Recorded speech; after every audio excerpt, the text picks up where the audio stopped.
Hello guys, there you have Electrolux ESM64840SX dishwasher, and today I will show you all of the indicators in this device.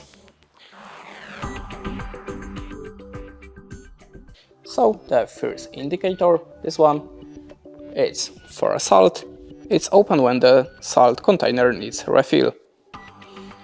The next one, this small sun, it's a rinse.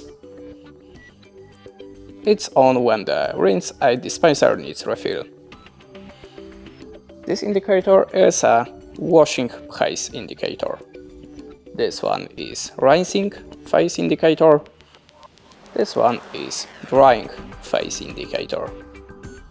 This one is for a delay. This one is a glass hair indicator. This one is extra power. And this one is extra hygiene. And that's it.